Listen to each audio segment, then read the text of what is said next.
오늘의 기도가 이루어질 줄로 믿습니다. 자리에 앉아주시기 바랍니다. 우리 이 시간에는 같이 하나님 말씀 보도록 하겠습니다. 오늘 주신 하나님 말씀 구약성경 신명기 26장 1절에서 11절의 말씀입니다. 구약성경 신명기 26장 1절에서 11절의 말씀. 다소 긴 말씀입니다. 제가 읽고요. 여러분들 마지막 11절의 말씀을 한 목소리로 합독해 주시면 되겠습니다. 구약성경 301페이지 신명기 26장 1절에서 11절의 말씀 읽겠습니다.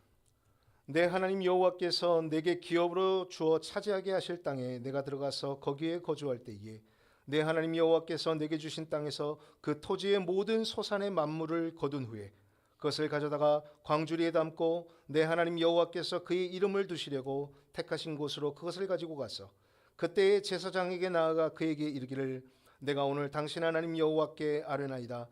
내가 여호와께서 우리에게 주시겠다고 우리 조상들에게 맹세하신 땅에 이르렀나이다 할 것이요 제사장은 내 손에서 그 광주리를 받아서 내 하나님 여호와의 제단 앞에 놓을 것이며 너는 또 내 하나님 여호와 앞에 아뢰기를 내 조상은 방랑하는 아람 사람으로서 애굽에 내려가 거기에서 소수로 거류하였더니 거기에서 크고 강하고 번성한 민족이 되었는데 애굽 사람이 우리를 학대하여 우리를 괴롭히며 우리에게 중노동을 시키므로 우리가 우리 조상의 하나님 여호와께 부르짖었더니 여호와께서 우리 음성을 들으시고 우리의 고통과 신고와 압제를 보시고 여호와께서 강한 손과 편팔과 큰 위엄과 이적과 기사로 우리를 애굽에서 인도하여 내시고 이곳으로 인도하사 이 땅 곧 젖과 꿀이 흐르는 땅을 주셨나이다. 여호와여 이제 내가 주께서 내게 주신 토지 소산의 만물을 가져왔나이다 하고 너는 그것을 내 하나님 여호와 앞에 두고 내 하나님 여호와 앞에 경배할 것이며 내 하나님 여호와께서 너와 내 집에 주신 모든 복으로 말미암아 너는 레위인과 너희 가운데에 거류하는 객과 함께 즐거워할지니라. 아멘. 할렐루야. 주일 예배 오신 여러분 진심으로 환영하고 축복합니다. 오늘은 우리 삶의 전반기를 돌아보며 하나님의 은혜를 기억하며 예배하는 맥추감사 주일입니다. 이 시간에는 기억이 기적이 되게 하라는 제목의 말씀으로 우리 함께 말씀의 은혜를 나누고자 합니다. 기억이 기적이 되게 하라. 우리 인간에게는요, 긍정적인 경험보다 부정적인 경험을 훨씬 더 오래 그리고 또렷하게 기억하는 습성이 있습니다. 심리학자들은 이러한 인간의 특징을 부정편향이라고 말합니다. 예를 들면 이런 거예요. 어릴 적 누군가 나에게 상처를 주었던 말 한마디나 억울했던 기억은요, 수십 년이 지나도 마치 어제 오늘의 일처럼 생생하게 기억에 남습니다. 그래서 때론 그것이 마음의 앙금으로 남아 우리 자신을 괴롭히기도 하지요. 반면 누군가 나에게 베풀어 주었던 따뜻한 호의나 아주 고마웠던 기억은 언제 그런 일이 있었냐는 듯 야속할 정도로 우리 인간은 쉽게 잊어버리게 됩니다. 참으로도 묘하고 쓸쓸한 인간의 본능이 아닐 수 없습니다. 그런데 우리는 이것을 단순히 인간의 특성으로만 치부해서는 안 됩니다. 우리가 이것을 신앙의 눈으로 바라본다면 부정 편향이 강하다라는 것은 평소 감사가 메말라 버렸다는 증거이기도 하기 때문입니다. 누군가 나에게 베풀어진 사랑과 은혜를 정말 가치 있고 정말 귀한 것으로 여긴다면 우리가 어떻게 그것을 쉽게 잊을 수 있겠습니까? 어찌 감사하지 않을 수 있겠냐는 말입니다. 그런데도 우리는 이 감사라는 것을 잘 잊고 살아가요. 은혜를 은혜로 여기지 못하니 나이가 들면 들수록 우리가 인생을 살면 살수록 감사는 사라지고 원망과 불평이 인생 가운데 자리 잡게 되는 거죠. 여러분, 그리스도인들은 절대로 그렇게 살아서는 안 됩니다. 하나님이 나를 구원하셨다는 사실을 믿고 그것을 은혜로 여기고 감사하며 살아갈 수 있어야 하는 것입니다. 신앙인의 영성의 척도는 이게 진짜인지, 그 영성이 진짜인지, 그 영성이 가짜인지 구별하는 척도가 있어요. 하나님의 은혜를 기억하며 감사로 사느냐, 아니면 다 잊어버린 채 원망하며 사느냐로 그 사람의 영성은 드러나게 되어 있습니다. 맥추감사주일은 하나님께서 우리에게 감사를 명령하신 기억의 절기입니다. 오늘 본문인 신명기 26장은 가나안 땅, 약속의 땅 가나안 땅을 곧 눈앞에 둔 이스라엘 백성들에게 모세라는 리더가 마지막으로 유언과 같은 말씀을 전하는 그런 설교의 장면입니다. 오늘 이 모세 본문의 핵심은 명확합니다. 너희가 약속의 땅 가나안에 들어갈 때에 그 모든 것이 하나님의 은혜임을 잊지 말고 너희의 마음을 담아 그 땅에서 첫 소산물을 얻게 되었을 때 그것을 너희가 취하지 말고 누구에게 드려라? 하나님께 드려라. 그것으로 너희의 사랑을 하나님께 드러내라 라는 것입니다. 첫 열매에 대한 이런 가르침은 이스라엘이 여기까지 어떻게 살아왔는가를 기억하라는 하나님의 명령이었던 것입니다. 과거 이스라엘 백성들이 출애굽한 직후에 이미 오래전에 하나님께서는 시내산에서 모세와 언약을 맺으실 때 이렇게 명령하셨습니다. 맥추절을 지키라. 이는 내가 수고하여 밭에 뿌린 것의 첫 열매를 거둠이니라. 출애굽기 23장 16절의 말씀입니다.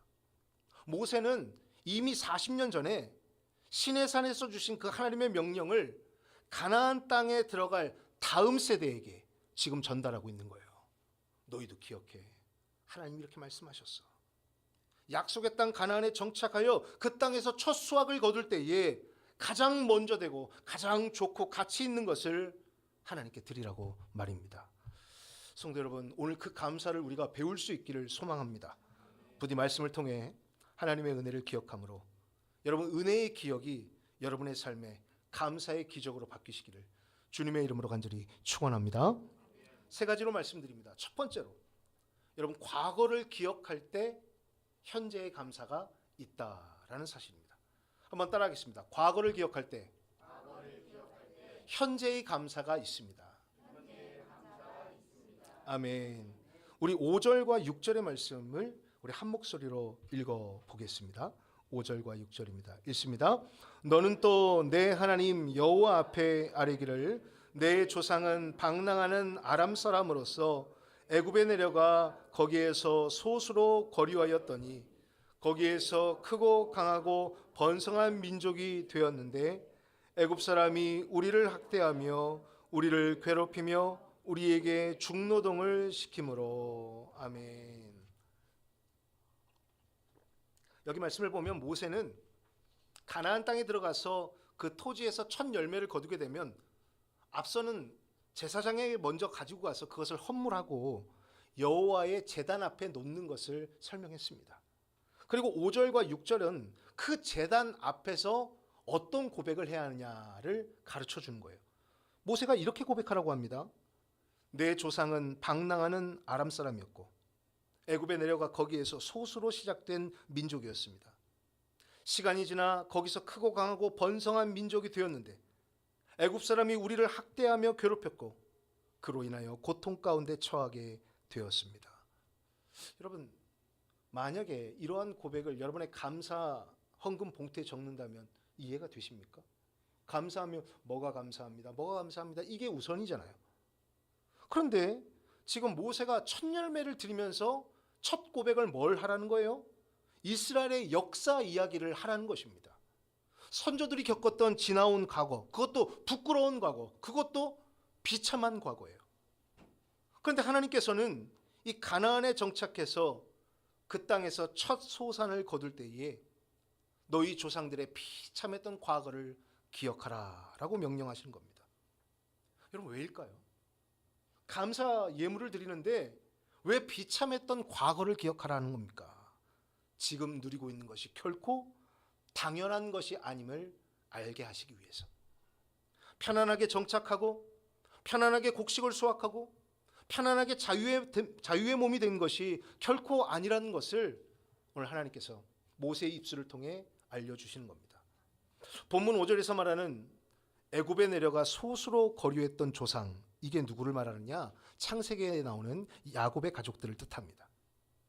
당시 창세기를 보면요, 이 야곱의 식솔들은 극심한 가뭄과 흉년을 피해서 어디로 가느냐? 애굽으로 내려갑니다. 처음에는 이 야곱의 식솔들이 한 70여 명에 불과한 아주 초라하고 나약한 이주민들이었죠. 그런데 시간이 흘러 그 수가 애굽에서 번성하게 됩니다. 요셉이 총리까지 했기 때문이죠. 그래서 이 위기의식을 느낀 애굽 왕에 의해 이스라엘은 하루아침에 이 노예로 전락하게 됩니다. 정책을 그렇게 바꾼 거예요. 그리고 400년이 넘는 세월 동안 타국에서 온갖 학대와 서러움을 견뎌야 했습니다. 그것이 이스라엘의 부끄러운 과거, 비참했던 과거예요. 그런데 하나님은 적과 꿀이 흐르는 새 땅에서 첫 수확의 기쁨을 누리는 백성들에게 그 칠흑 같은 노예 시절의 역사를 먼저 기억하라고 말씀하십니다. 이것은 역사를 모르면 하나님이 그때 어떻게 구원하셨는지, 어떻게 여기까지 인도해 주셨는지 이 다음 세대가 잊어버리기 때문입니다.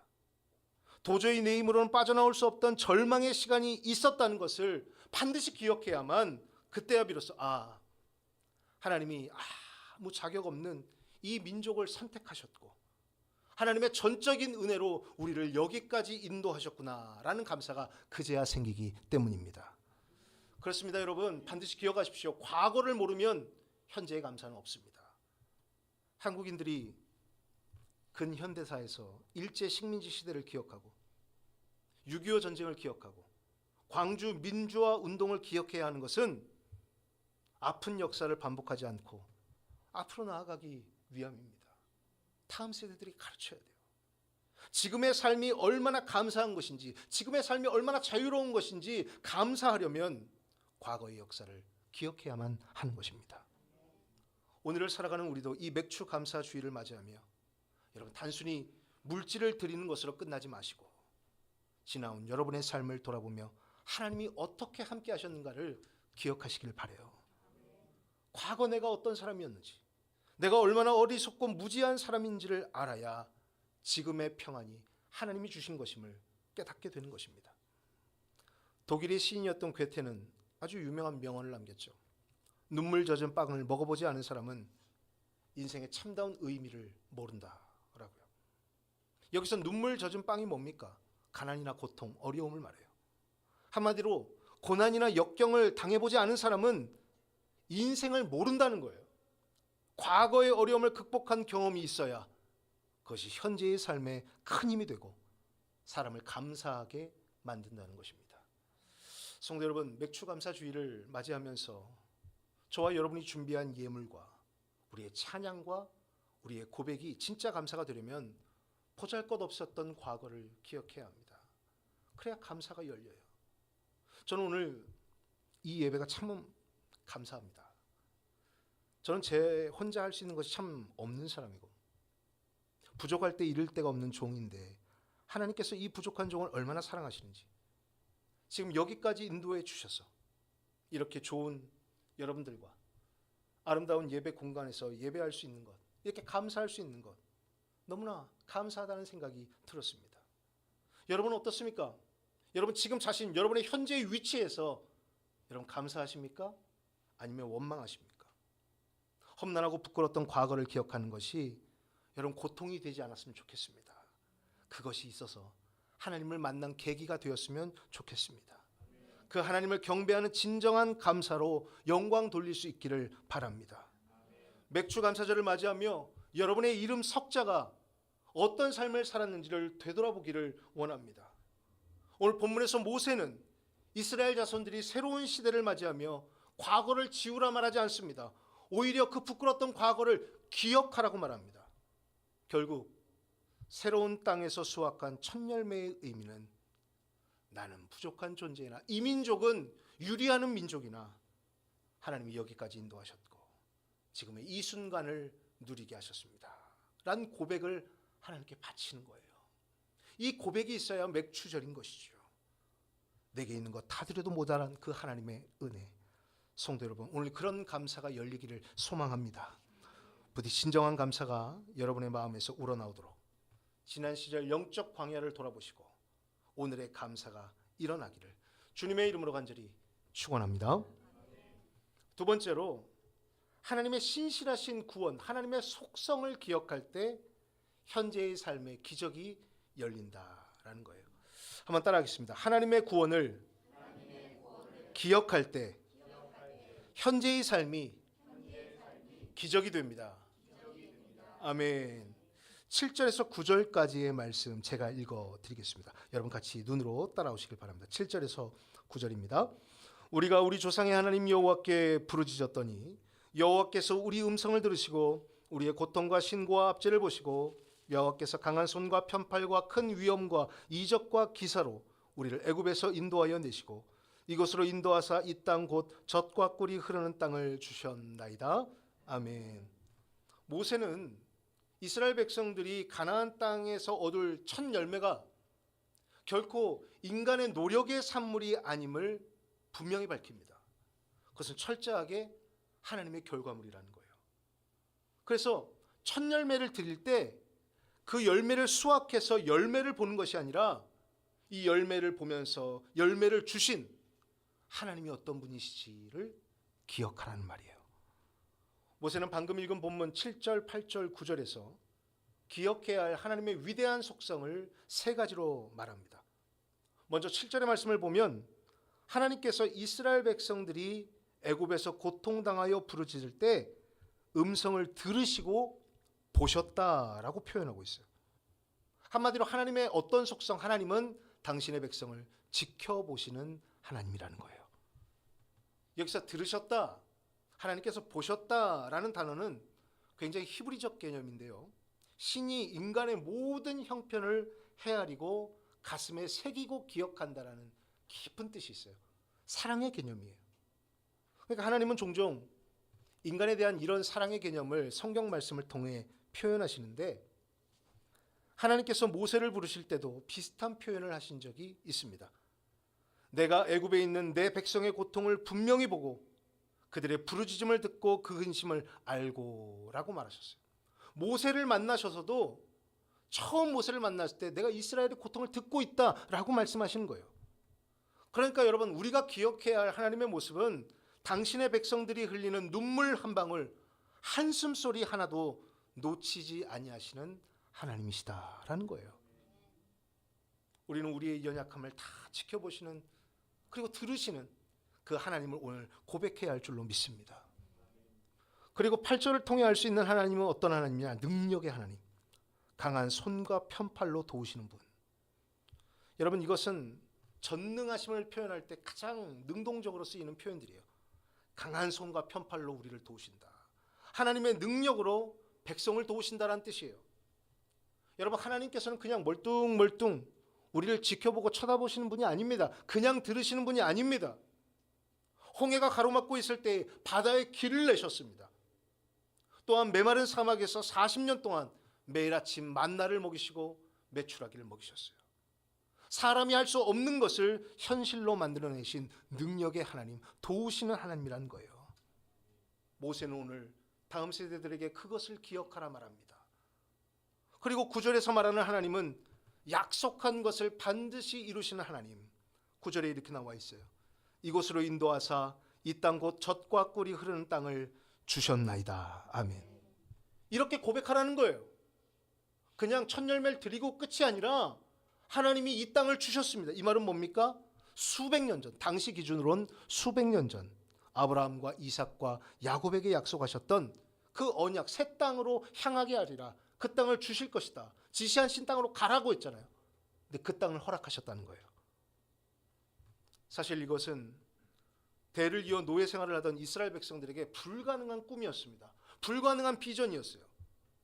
그러나 하나님은 약속하신 바를 잊지 않으시고 반드시 현재에 이루시는 하나님이에요. 이스라엘 백성들의 발로 그 땅을 직접 밟게 하셨고 그 땅의 소산을 얻게 하시는 현실의 기적을 성취하신 분이신 것입니다. 정리하면 이런 거예요. 모세는 가나안 땅에 들어가면 언제나 지켜보시고 언제나 내 기도에 응답하시고 언제나 능력으로 도우시는 그 하나님을 고백하라 말합니다. 그 하나님이 과거의 꿈을 현실로 만들었음을 인정하라고 말합니다. 나를 불꽃 같은 눈으로 지켜주신 하나님 감사합니다. 강한 손과 편팔로 나를 도우셨던 하나님, 하나님 감사합니다. 그리고 꿈을 현실로 이루어주신 하나님 감사합니다. 이 고백이 저와 여러분에게 있기를 소망합니다.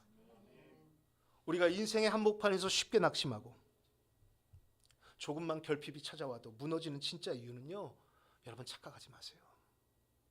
여러분, 환경이 나빠서가 아닙니다. 나를 지켜보시고 도우시는 하나님의 속성을 잊고 살기 때문이에요. 저는 여러분들이 날마다 새벽마다 일어나서 하나님을 좀 고백했으면 좋겠어요. 나의 하나님이 어떤 하나님이신지 말입니다. 만약 여러분에게 하나님이 어떤 하나님인지 물었을 때 기억나는 것이 없다면 여러분 뭘로 감사할 수 있겠습니까? 감사한 게 이상하지요. 말 그대로 앞에 서 있는 목사가 감사하라고 하니까 그냥 감사하는 것밖에 더 되겠습니까?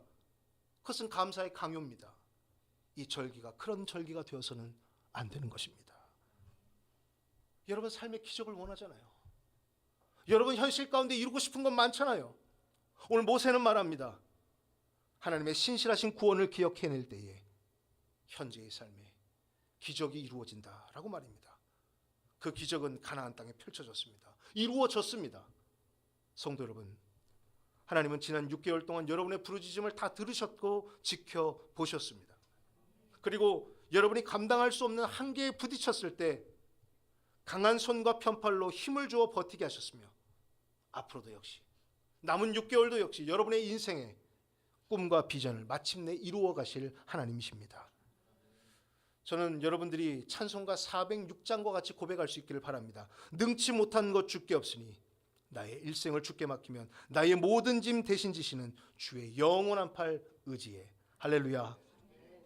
이 찬송의 고백처럼 주님을 기억하는 순간 여러분 결핍과 불안의 자리가 감사의 현장으로 바뀌게 될 줄로 믿습니다.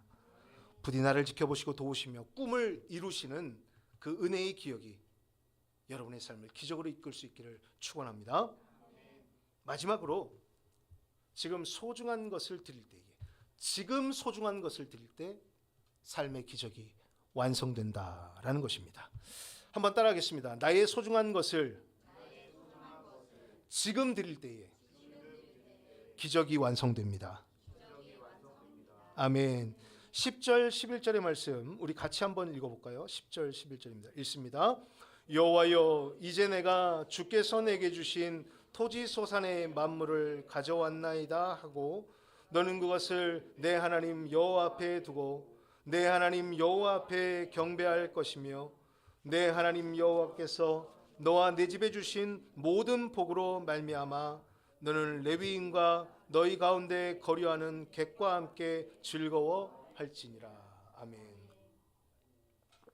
모세는 과거를 기억하고 하나님의 신실하신 구원을 기억해낸 백성들이 이제 제단 앞으로 나아가 구체적으로 어떻게 행해야 할지를 가르쳐줍니다. 오늘 본문 10절의 말씀을 보면 모세는 토지 소산의 만물, 즉 가장 첫 번째 열매를 하나님 앞에 두고 경배하라라고 지시합니다. 오늘 본문이 강조하는 이 만물, 첫 열매의 의미가 무엇일까요? 여러분, 맥주잔에 왜 우리가 하나님 앞에 예물을 드릴까요? 이것은 단순히 내가 얻은 수많은 수확물 중 오늘 하나 대충 어디서 꺼내서 드리라 이런 말이 아닙니다. 여러분, 우리 인간에게 처음이라는 것은 너무 소중하잖아요. 첫 월급, 첫사랑, 처음이라는 것은 너무나 소중해요. 가장 먼저라는 개념은 내 삶에서 가장 가치 있고 가장 소중한 것을 의미하는 것입니다. 그러니까 첫 열매를 하나님 앞에 구별해서 드린다. 내가 무언가를 할 때에 내가 새로운 땅에 들어갔을 때 첫 열매를 구별한다라는 것은 나의 모든 소유와 주권이 오직 하나님께 속해 있음을 인정하는 행위인 것입니다. 하나님, 내 손에 쥐어진 이 풍성한 결실은 결코 내 힘으로 얻은 게 아닙니다. 내 지혜로 얻은 게 아닙니다. 주님이 주신 것입니다. 그러므로 이 모든 것이 다 주님의 것이란 의미로 가장 소중한 것, 첫 번째 것을 하나님께 드립니다 라는 고백이 바로 맥주감사절의 첫 열매인 것입니다. 따라서 오늘 맥주감사주의를 지키며 우리가 감사의 예물을 하나님 앞에 봉헌할 때에 우리가 가져야 할 마음가짐은 명확합니다. 감사하다는 것을 입으로 끝내는 것이 아니라 내 예물을 통해 내 삶의 주인이 누구인지를 증명하는 시간이 되어야 하는 거죠. 나의 가장 귀한 시간과 물질을 구별하여서 관념적인 믿음, 나 예수 믿어, 나 종교 있어, 이 정도의 수준이 아니라 우리가 하나님 앞에 첫 열매를 구별하는 그것으로 우리 믿음의 행위가 온전히 완성되는 것입니다. 그런데 오늘 본문은 놀랍게도 이 드림에서 끝나는 게 아닙니다. 하나님 그거 받아서 뭐 하시게요? 예수님 안 믿는 사람들 그런 게 많잖아요. 그 교회에서 헌금 받아서 뭐해? 이렇게 묻는 사람들 많잖아요. 오늘 말씀은 11절에 이렇게 말합니다. 결코 교회 안으로, 믿는 사람 안으로 이야기하지 않습니다. 세상 밖으로 외연을 확장합니다. 11절, 하나님은 첫 열매를 바친 백성들에게 그 복을 너희 가족끼리만, 너희 공동체끼리만 쌓아두고 움켜쥐지 말고 기업이 없는 레위인과 방황하는 나그네와 함께 기쁨을 나누라 라고 명령하십니다. 쉽게 말할게요. 이웃사랑을 하라는 것입니다. 하나님 사랑했으면 그 사랑 증명하고 그 증명된 것으로 정말 어려운, 연약한, 필요한 곳에 아름답게 사용하라는 거예요. 움켜졌던 손을 펴서 하나님의 마음으로 이웃에 대한 사랑을 실천하고 흘려보내라는 것입니다. 또 기업이 없는 레위인을 섬겨야죠. 레위인은 아무것도 없으니까요. 아무튼 그렇습니다. 내가 과거에 비참한 나그네였음을 기억하는 신앙인은 오늘 내 곁에서 울고 있는 나그네를 절대로 외면해서는 안 되는 것입니다. 왜요? 과거를 기억하는 게 뭡니까? 나도 나그네였다는 거예요. 나도 힘들었다는 거예요. 예수를 믿는 사람이면 야 나도 힘들었어. 그 정도는 견뎌. 이게 아니라 내가 힘들었기에 그 과거의 이야기를 하지만 이 사람의 힘듦을 함께 받쳐줄 수 있는, 공감해 줄 수 있는 그런 믿음의 자녀가 되라는 것입니다. 하나님을 향한 온전한 드림이 이웃사랑으로 이어질 때 하나님이 진정으로 원하시는 하나님의 나라가 여러분 현재의 삶에서 이루어지고 여러분 삶의 기적이 단순히 개인의 삶의 기적으로 나타나는 게 아니라 더 큰 공동체의 기적으로 나타나는 거예요. 여러분의 가정의 울타리, 여러분 교회의 울타리, 여러분 직장의 울타리, 이 모든 것에서 이 나라의 울타리까지 기적이 펼쳐져 나가는 것입니다. 여러분 이런 기적이 여러분의 삶에 드러나기를 소망합니다. 이제 말씀 맺고자 합니다. 우리는 오늘 말씀을 통해서 기억이 기적이 되게 하라는 이 놀라운 신비를 깨달았습니다. 하나님의 자녀는 과거를 기억함으로 하나님 앞에 감사할 수 있어야 돼요. 하나님의 백성은 하나님이 어떤 분인지를 기억할 때 하나님이 이루어 가시는 기적을 보게 됩니다. 사랑하는 성도 여러분, 오늘 가장 소중한 것으로 여러분 인생의 가장 소중한 하나님을 경배하시기를 바랍니다. 그리고 그 사랑이 이웃들에게 흘려 들어가기를 원해요. 부디 이번 맥주 감사절을 통해 과거의 기억이 현재의 기적으로 나타나기를 주님의 이름으로 간절히 축원합니다. 우리 눈을 감고